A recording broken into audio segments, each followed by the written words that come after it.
The ancient warning beacon floated in the cold darkness of space, its crimson light pulsing every 10 seconds like a dying heartbeat. For 3,000 years, it had broadcast the same message across 17 different frequencies. Danger. Class X Deathworld. Approach forbidden by Galactic Council Order 7749. Behind the beacon, a blue and green planet spun lazily in the light of a yellow star. To most species in the galaxy, it looked beautiful from a distance. That beauty was a lie that had cost many lives over the centuries.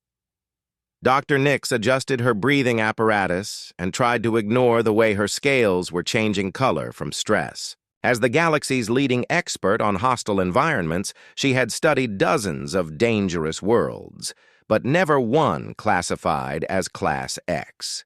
These were the planets that killed everything, where even the most advanced technology failed within hours of exposure.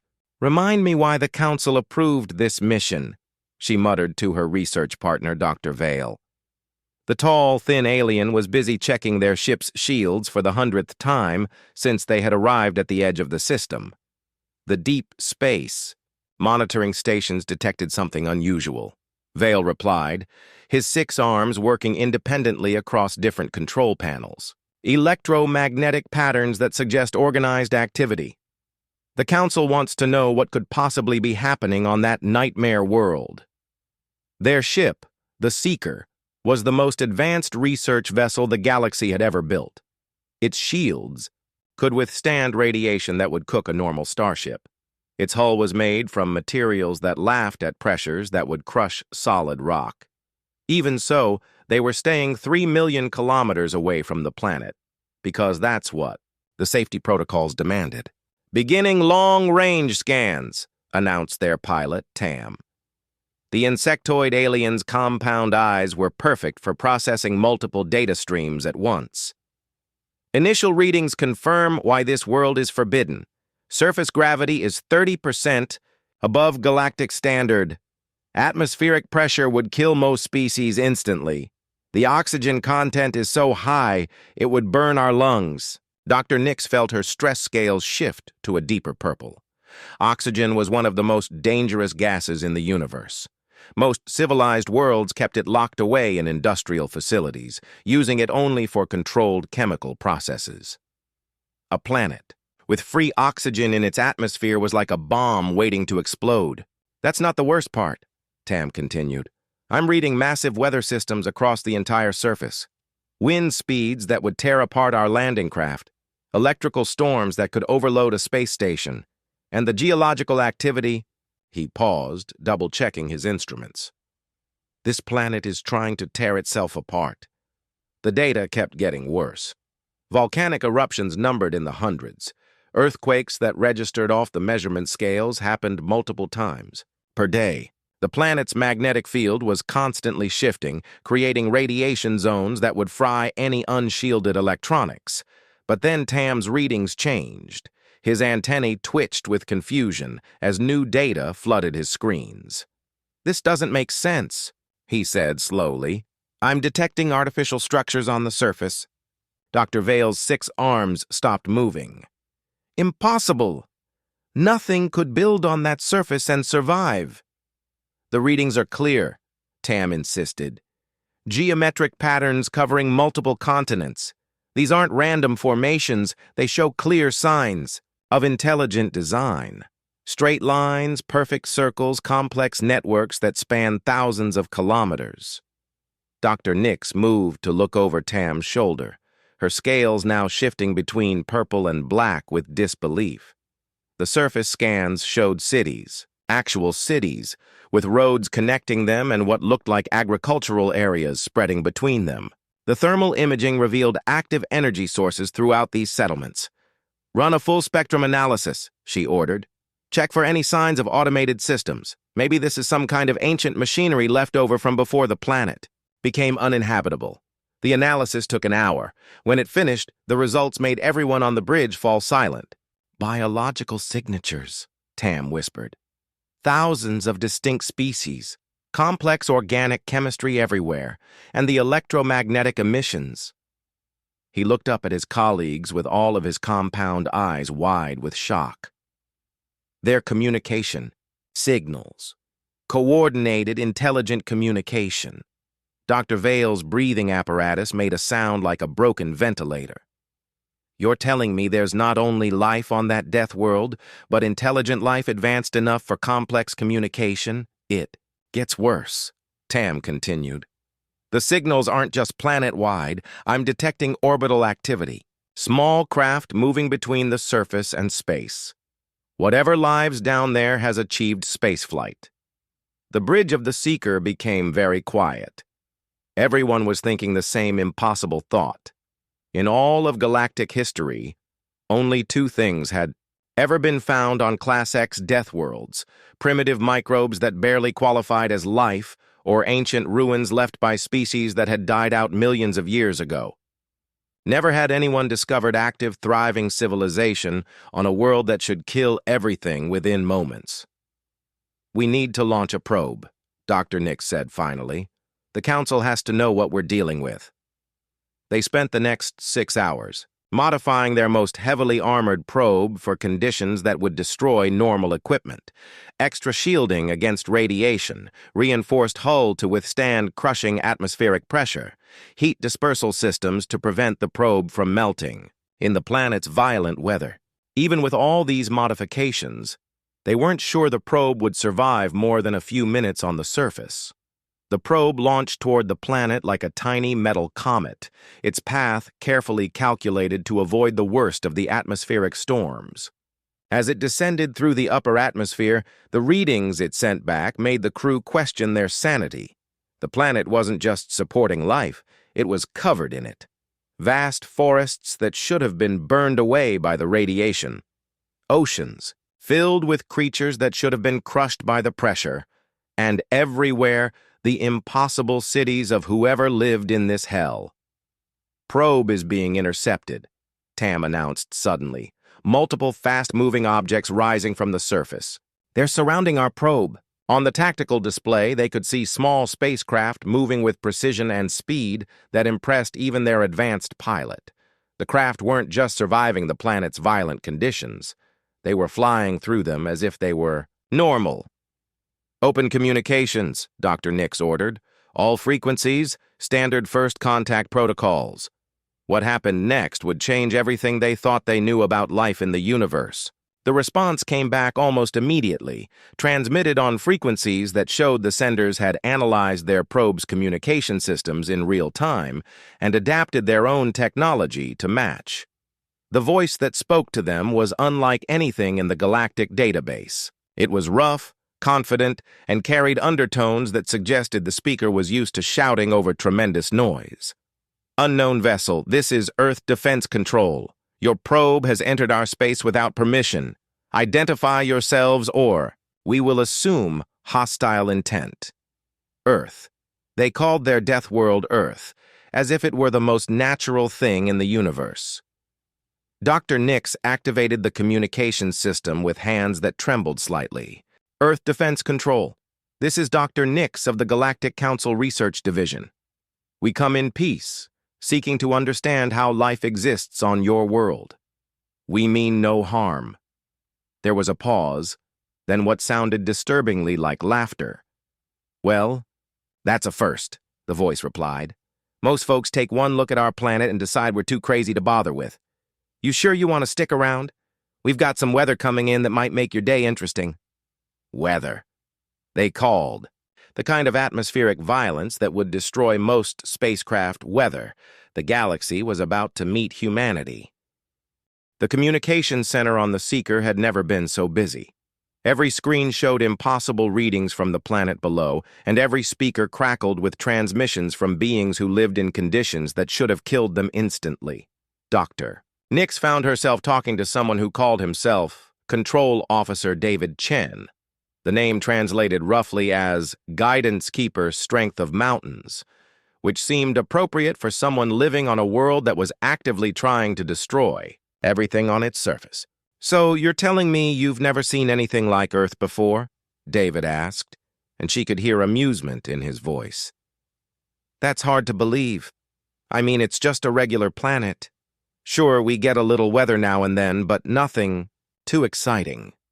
Dr. Vale, who was monitoring the atmospheric readings in real time, made a sound like a deflating balloon. The little weather David mentioned included wind speeds that would ground all air traffic on any civilized world, electrical storms that could power a small city, and temperature variations that would require emergency protocols on most planets. Mr. Chen, Dr. Nick said carefully, our instruments indicate that your world experiences conditions that we classify as extremely hazardous to life. How do you and your people survive such an environment? Survive? David laughed again. We don't just survive, we live here, this is home. Look, why don't you send down a proper diplomatic team? We can talk face to face, much better than these radio conversations. The idea of actually landing on the planet made everyone on the bridge feel sick.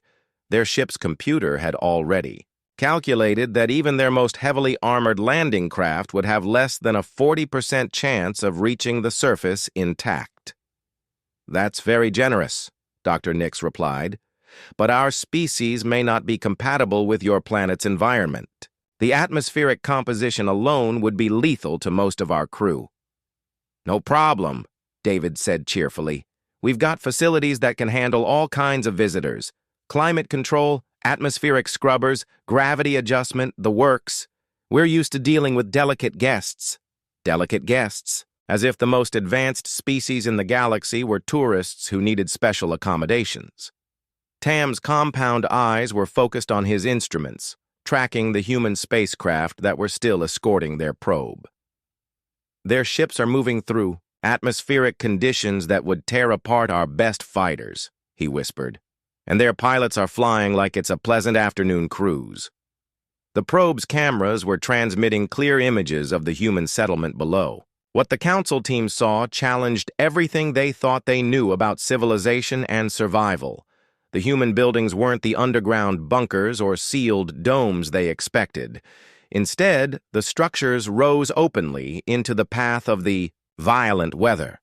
They swayed with the wind rather than resisting it, their designs somehow managing to look both incredibly strong and almost casual in their defiance of the elements. Are you seeing this? Dr. Vale asked, pointing at the probe's readings. They have children outside, playing in the rain. The rain in question was coming down with enough force to dent metal. The wind was strong enough to lift small vehicles, and there were young humans running around in it like it was a game. Mr. Chen, Dr. Nick said into the communicator, trying to keep her voice steady, we're observing individuals, including juveniles, exposed to severe weather conditions. Are they in distress? Do they require assistance? The laughter that came back over the comm system was joined by other voices in the background. You mean the kids playing in the storm? Nah, they're having a blast. Rain like this is perfect for their outdoor games. We only bring them inside when the lightning gets really close, as if lightning was just another neighborhood hazard to keep an eye on. Dr. Vale was studying the biological readings from their probe. Their physiology is adapted for conditions that would kill us, he said quietly. High oxygen tolerance, resistance to radiation, skeletal and muscle structure designed for heavy gravity. It's like they evolved specifically to thrive in hell. Not evolved, Dr. Nix corrected, reading the deeper analysis. Engineered by their environment. This planet didn't just allow life to exist, it forced life to become stronger, tougher, more adaptable. Everything that wasn't strong enough to handle the conditions died out, leaving only the survivors to reproduce. The implications were staggering. Most galactic species had developed on worlds that were stable, predictable, safe. They had evolved risk-averse behaviors and comfortable lifestyles. Humans had evolved on a planet that tested everything. Every day, and only the strongest, smartest, and most adaptable had survived. Control Officer Chen, Dr. Nix said, we accept your invitation for face-to-face contact. However, we will need significant environmental protection to safely visit your world. Sure thing, David replied. We've prepared a landing site about 50 kilometers inland from the coast. Nice stable ground, relatively protected from the worst weather. The beacon will guide you in. relatively protected, on a world where mild weather included conditions that would be classified as natural disasters anywhere else. As they prepared their most heavily shielded diplomatic craft for the descent, the human named David shared some additional information. That made the entire crew question whether this mission was a terrible mistake. "Oh, and you might want to time your landing for the next few hours," he said casually. "We've got a tropical storm system moving through the area later today, and that might make things a little bumpy for visitors who aren't used to our climate." Tropical storm system. The weather satellite data showed a massive rotating storm with wind speeds that would flatten most cities and rainfall rates that qualified as flooding emergencies. "How do you normally handle such severe weather events?" Dr. Nix asked. "Handle them?" David sounded confused. "We don't handle them, we live with them. Hurricane season is actually pretty popular around here. Lots of folks take their vacation time to watch the big storms come in. Great surfing weather, too." Surfing.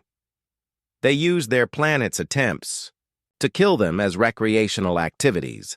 The diplomatic craft launched from the Seeker with every piece of protective equipment they had ever invented. Radiation shielding, atmospheric scrubbers, emergency life support systems, and enough backup power to run a small space station. Even with all of this technology, the crew felt like they were flying into the mouth of a cosmic monster. As they descended through Earth's atmosphere, buffeted by winds that made their teeth rattle and surrounded by electrical activity that made their instruments go haywire, they could see more human cities spread across the surface below. Each one was thriving, growing, building new structures even as the planet shook beneath them. "Landing zone acquired," Tam announced, fighting to keep the ship stable as crosswinds tried to flip them upside down. "I can see the reception committee through the viewports." They could see humans waiting for them.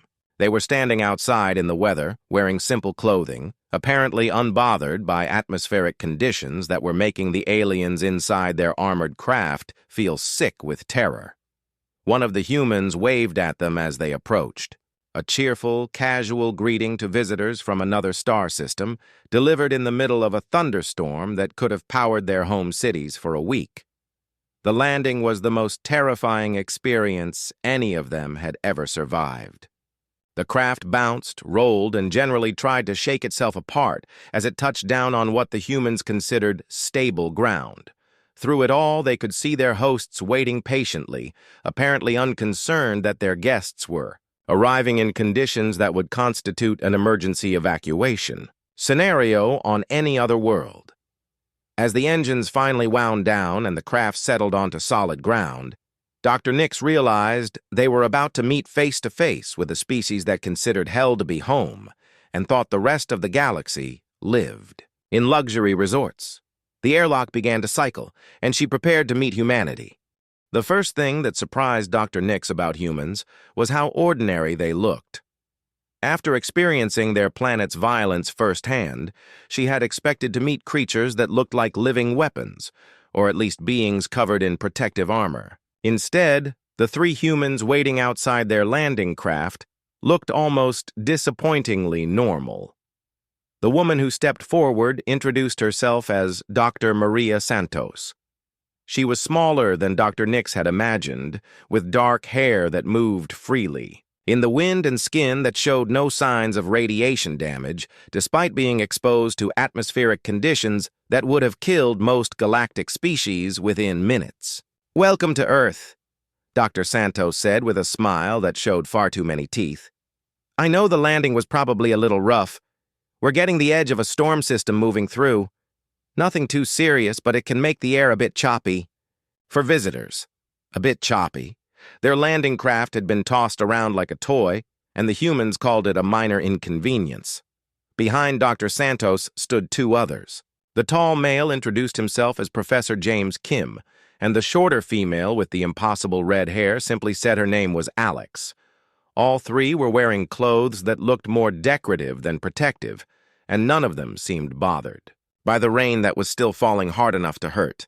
"We've prepared a reception area where you'll be more comfortable," Dr. Santos continued, gesturing toward a building that looked far too fragile to withstand the winds that were still howling around them. Individual climate chambers with full life support, customized for each of your species. The speed at which the humans had analyzed their biological requirements and constructed appropriate accommodations was impressive. Most galactic civilizations needed weeks just to understand alien biochemistry, yet these beings had apparently built custom life support systems during the few hours it had taken the diplomatic team to descend from orbit. As they walked toward the reception building, Dr. Nix noticed that other humans were going about their daily business as if the weather was perfectly normal. She watched children running between buildings, apparently enjoying the storm. Adults were conducting conversations, without raising their voices, despite wind that should have made communication impossible. "This is your typical weather pattern?"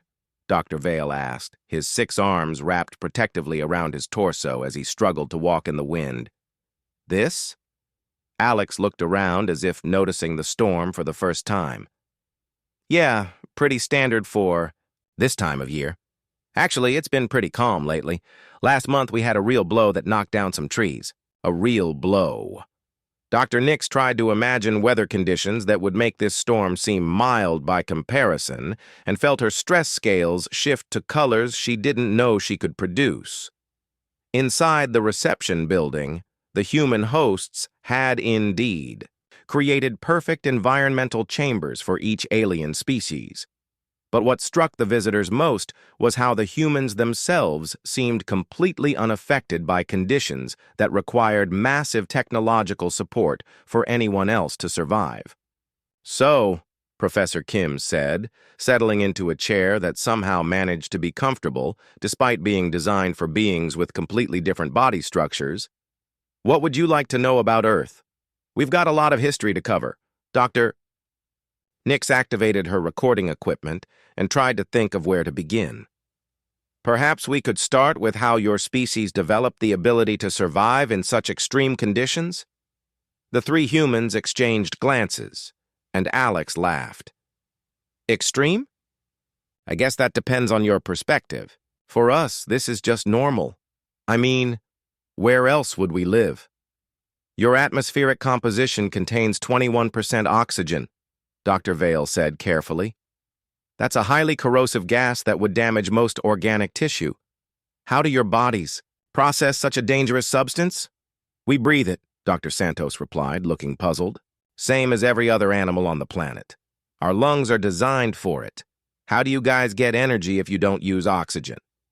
The casual way she described breathing poison made everyone in the diplomatic team feel dizzy. On most civilized worlds, oxygen was handled only by trained specialists using full protective equipment. "Your planet experiences regular seismic events," Dr. Nix continued. "Our instruments detected a magnitude 6 earthquake during our descent. How do you protect your cities from such disasters?" "We build them to move with the shaking," Professor Kim said. "It's really not that complicated. The ground moves, the buildings move with it, everything stays upright. Been doing it that way for thousands of years. As if earthquake-resistant architecture was just basic common sense rather than advanced engineering that most galactic species had never needed to develop." The questions continued, and with each answer, the galactic team became more amazed and more terrified. Humans didn't just survive their world's violence. They had learned to work with it, to adapt to it, to find ways to thrive in conditions that would challenge the most advanced civilizations. "What about the radiation?" Dr. Vale asked. "Our scans show levels that would require evacuation on most worlds." "Oh, you mean the sunlight?" Alex said. "Yeah, you have to be careful about overexposure, but most people just wear protection when they're going to be outside for extended periods. Kids learn about sun safety pretty early." Sun safety. They had turned deadly radiation exposure into a childhood education topic. Dr. Santos activated a holographic display showing Earth's geological and biological development. "The thing you have to understand," she said, "is that Earth has always been like this. Dynamic, changing, challenging. Life here didn't develop despite the conditions. It developed because of them. The display showed billions of years of planetary violence, asteroid impacts, volcanic eruptions, ice ages, mass extinction events, atmospheric changes that would have sterilized most worlds. Through it all, life had not just survived but had become more complex, more adaptable, more resilient. Every organism here has been tested, Professor Kim added. Not just tested, but tested repeatedly, in different ways, under changing conditions. Only the ones that could handle anything the planet threw at them survived to reproduce. And humans are the result of that process? Dr. Nix asked. We're one result, Dr. Santos corrected. Every species here is a product of the same testing, ground. We've got bacteria that eat radiation, plants that thrive in acid, fish that live under crushing pressure, insects that can survive in vacuum. Earth doesn't just produce one kind of tough. It produces every kind of tough. The implications were staggering. The Galactic team was looking at representatives of a world that had spent billions of years creating the most resilient, adaptable, and survival-oriented life forms in known space. And humans were the intelligent species that had emerged from that process. Your expansion into space, Dr. Vale said slowly. It's not about escaping Earth's conditions. You're looking for new challenges. Now you're getting it, Alex said, brightening. Space is interesting. Vacuum, radiation, temperature extremes, no breathable atmosphere, isolation from everything familiar. It's like Earth, but with different problems to solve. Different problems to solve. They viewed the hostile conditions of space as intellectual puzzles rather than deadly threats. As the storm outside reached its peak intensity, Dr. Nix watched through the reinforced windows as humans continued to move around outside, going about their business with casual indifference to conditions that would ground all air traffic and trigger emergency protocols on any civilized world. We should probably mention, Dr. Santos said, checking what appeared to be a weather monitoring device, that this is actually pretty mild weather for this region. If you're planning to stay for a few days, you might get to see some of our more interesting climate patterns. More interesting climate patterns. Dr. Nix realized that her team had landed during what humans considered a calm period, and they were still barely surviving the experience even with all their technological protection. Professor Kim seemed to notice their distress. Don't worry, he said kindly. Earth takes some getting used to for folks from more stable worlds. But you'll adapt. Everyone does. Eventually. The planet has a way of teaching you what you need to know. The planet has a way of teaching you, as if the most dangerous world in known space was a patient instructor rather than a cosmic death trap. Dr. Nix realized that they weren't just meeting another intelligent species. They had encountered the products of the galaxy's most intensive survival training program, beings who had been shaped by billions of years of planetary violence into something that viewed the deadliest conditions in space as normal background, environment. And these beings were now looking outward at the galaxy, eager to explore new challenges and meet new species, completely unaware that they were the most dangerous creatures that had ever achieved spaceflight. Dr. Vale was reviewing the biological data for the third time when the ground started shaking. Not the gentle vibration of a passing transport or the rumble of heavy machinery, but the deep, rolling movement that meant the planet itself was shifting beneath their feet. His 6 arms immediately grabbed onto the nearest solid objects as his species' emergency reflexes kicked in. The humans barely paused in their conversation. Magnitude 6.3. Dr. Santos said, glancing at a small device on her wrist. Epicenter about 200 kilometers south, nothing to worry about. Nothing to worry about. The earthquake was strong enough to collapse buildings on most civilized worlds, and the humans treated it like a minor weather update. Professor Kim continued explaining human development as if the ground wasn't actively trying to shake them apart. The key thing to understand about evolution on Earth is that it's not just about survival. It's about adaptation under constant pressure. Every generation faces new challenges, new environmental stresses, new problems to solve. Dr. Nix watched in amazement as the building swayed around them, its structure somehow designed to move with the seismic forces rather than resist them. Through the windows, she could see other buildings doing the same thing, bending and flexing like living creatures rather than rigid structures. "Your architecture," she managed to say through clenched teeth as another tremor rolled through. "It's designed for this kind of geological activity?"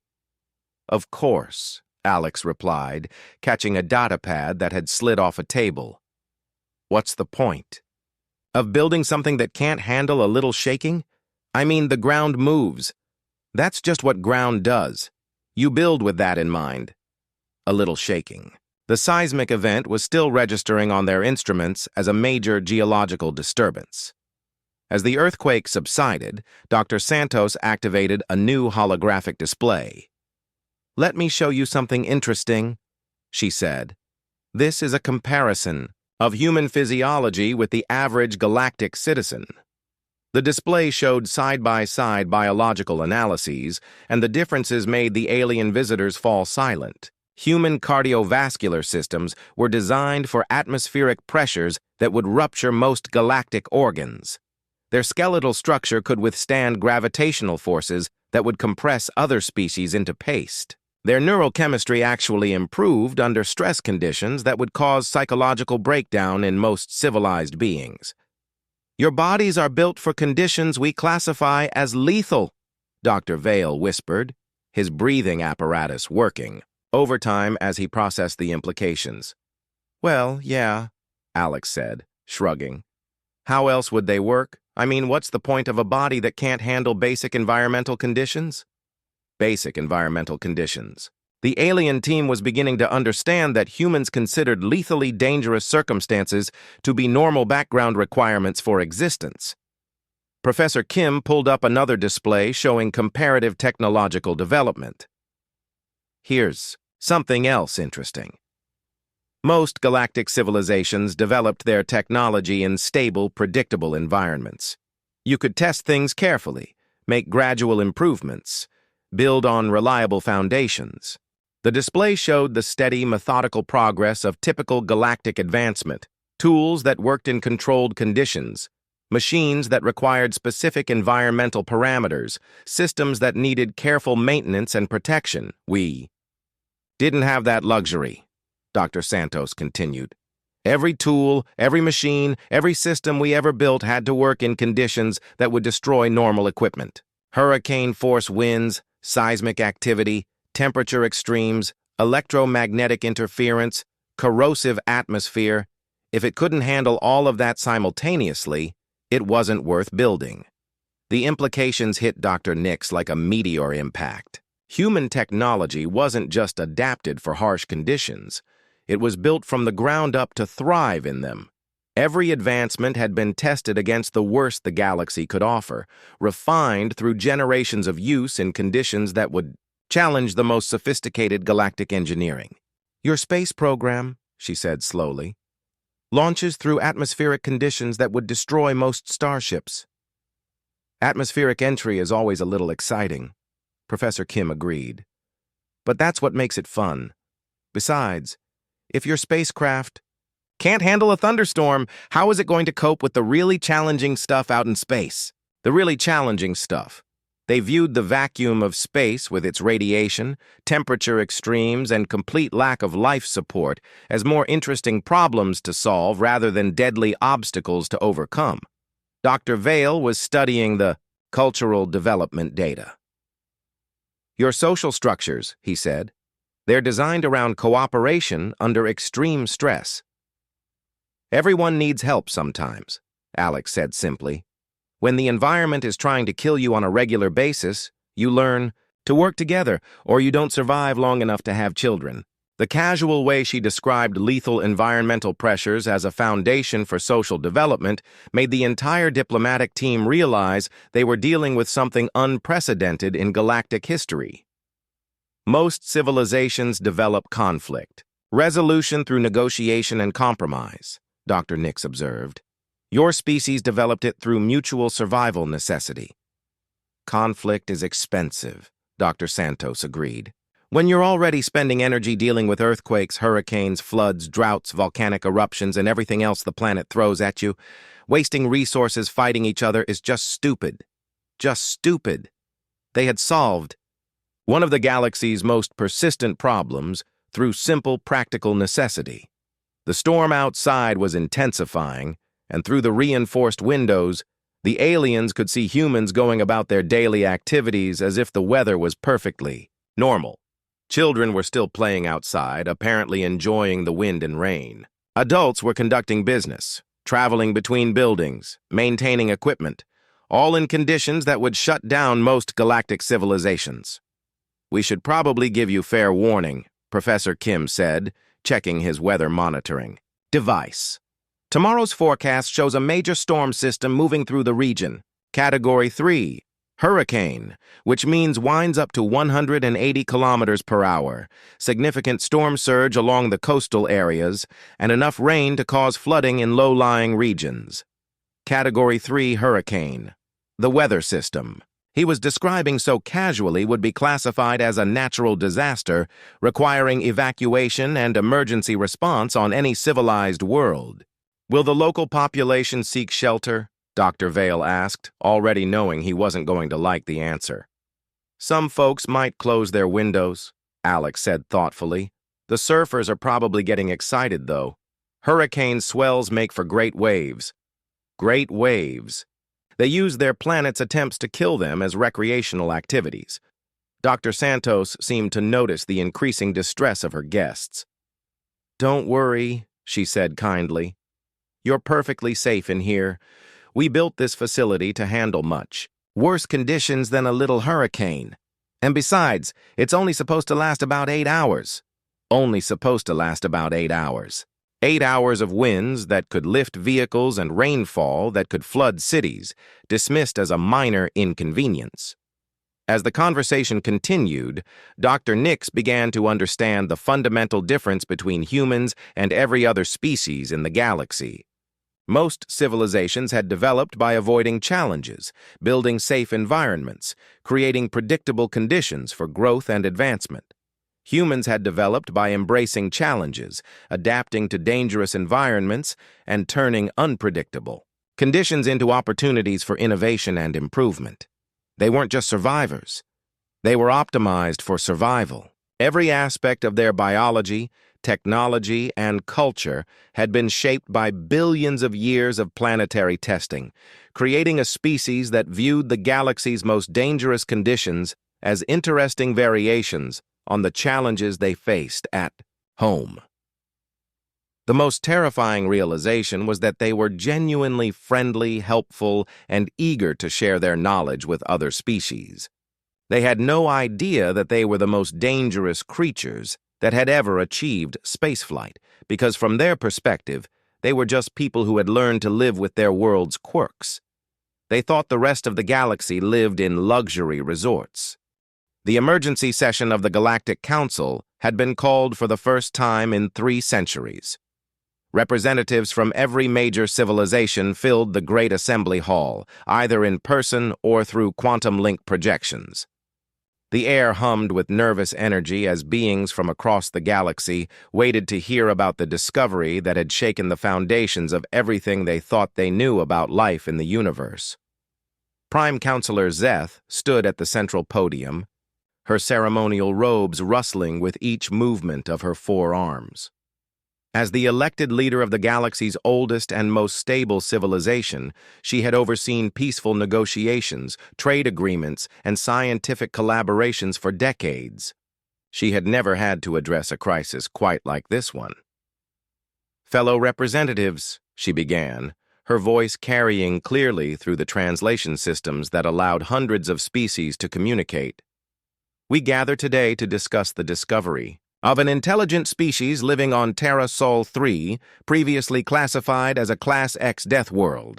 The hall erupted in sounds of concern, confusion, and disbelief. Representatives chittered, whistled, and made various forms of noise that indicated distress in their respective species. The idea of intelligence surviving on a Class X world was so unprecedented that many civilizations had initially refused to believe the reports. Dr. Nix stepped forward to the witness stand, still pale from her extended stay on Earth. Her stress scales had never fully returned to their normal colors, and she suspected they never would. "Honorable Council," she said, "I must begin with a fundamental correction to our understanding of planetary classification. Earth is not a death world despite supporting intelligent life. It is a death world because it supports intelligent life." The noise level in the assembly hall increased dramatically. Representative after representative demanded clarification, additional data, or outright denied the possibility of what they were hearing. Prime Counselor Zeth called for order. "Dr. Nix, please explain your findings to the Council." Dr. Nix activated.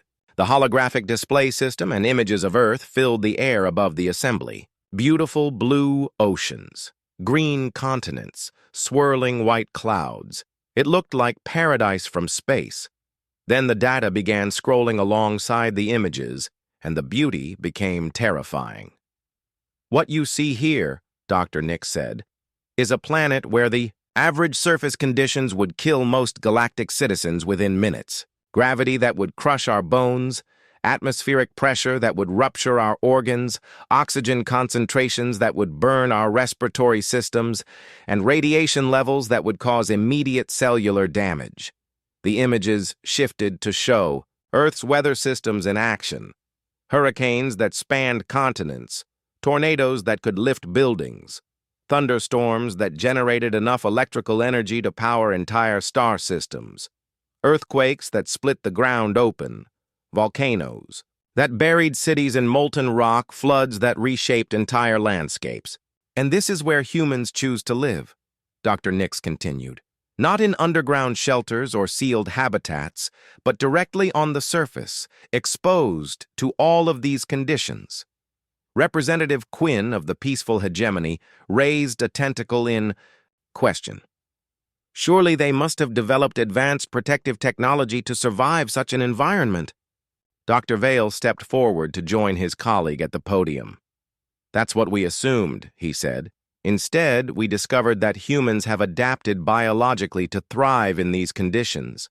They don't need protection from their environment. They are their protection." The hologram shifted to show human physiology compared to average galactic biology. The differences were shocking. Human bones were dense enough to withstand crushing forces. Their muscles were designed for high gravity and extreme physical stress. Their cardiovascular systems processed poison gases as efficiently as other species processed normal air. "But the most remarkable discovery," Dr. Vale continued, "is that these adaptations aren't recent evolutionary developments. Humans have been shaped by their planet's violence for millions of years. Every generation has been tested by conditions that would destroy most galactic civilizations." Ambassador Tren of the Core Worlds Alliance leaned forward in his hover chair. "What? Are there intentions regarding galactic expansion? Do they represent a threat to established civilizations?" Dr. Nix and Dr. Vale exchanged glances. This was the question that had kept the entire research team awake during their return journey. "Based on our observations," Dr. Nix said carefully, "humans view the galaxy much as we view a carefully controlled garden world. Pleasant and comfortable, but perhaps lacking in interesting challenges." "Challenges?" Prime Counselor Zeth asked. "Humans appear to be motivated by problem-solving," Dr. Vale explained.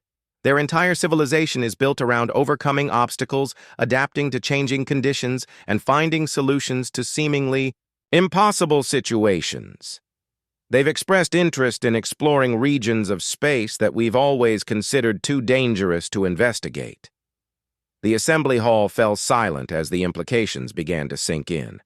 Most galactic civilizations had achieved spaceflight by developing advanced technology to protect themselves from the hostile environment of space. Humans had achieved spaceflight because space seemed like an interesting variation on the challenges they faced at home. They've offered to help us with problems we consider unsolvable, Dr. Nix added. Asteroid mining in dangerous star systems, colonization of worlds we've classified as uninhabitable, rescue operations in hazardous environments. They seem genuinely excited about the opportunities. Representative Mora of the Scientific Collective buzzed her wings nervously. What do they want in return for this assistance? Cultural exchange, Dr. Vale replied. They're fascinated by civilizations that developed art, philosophy, and advanced mathematics without constantly worrying about survival. They find our music relaxing and our poetry charmingly optimistic. They want to learn about what they call peaceful thinking. The concept of peaceful thinking, intellectual development without the constant pressure of environmental threats, seem to intrigue humans the way exotic wildlife might interest other species. Dr. Nix activated a new display showing human technology in operation. Spacecraft that launched through atmospheric conditions that would tear apart most galactic vessels, buildings that flexed with seismic activity instead of crumbling, transportation systems that operated normally during weather events that would shut down entire planets. Their engineering is based on principles we've never needed to develop, she explained. Every system is designed to function under the worst possible conditions. What we consider emergency backup protocols, they consider normal operating parameters. Ambassador Tren was reviewing data on his personal display. These capabilities could revolutionize galactic exploration and colonization. We could access resources and territories that have been beyond our reach for millennia. There's more, Dr. Vale said. Humans have indicated that Earth isn't unique. They believe there are other worlds in the galaxy with similar conditions, possibly supporting other species with comparable adaptations. They're eager to find and meet these challenge worlds, as they call them. The idea that there might be other death worlds producing similarly adapted species sent a wave of excitement and terror through the assembly. The galaxy might be full of civilizations that viewed standard environmental conditions as boringly safe. Prime Counselor Zeth contemplated the reports for several long minutes. Around the hall, representatives whispered among themselves in dozens of languages, trying to process the implications of everything they had learned. Dr. Nix, she said finally, what is your professional recommendation regarding human contact? Humans represent the greatest opportunity for advancement in galactic history, Dr. Nix replied without hesitation. Their knowledge, their technology, and their problem-solving capabilities could benefit every member civilization. They could help us explore regions of space we've never dared to investigate, colonize worlds we've never dreamed of inhabiting, and solve challenges we've never imagined overcoming. She paused, then added, they're also the most genuinely friendly species I've ever encountered. They seem to view helping others as a natural response to meeting new people. They have no concept of their own capabilities as being unusual or threatening. The vote came swiftly. Unanimous approval for formal diplomatic relations, technology exchange programs, and joint exploration initiatives. For the first time in galactic history, every member civilization agreed on something without debate.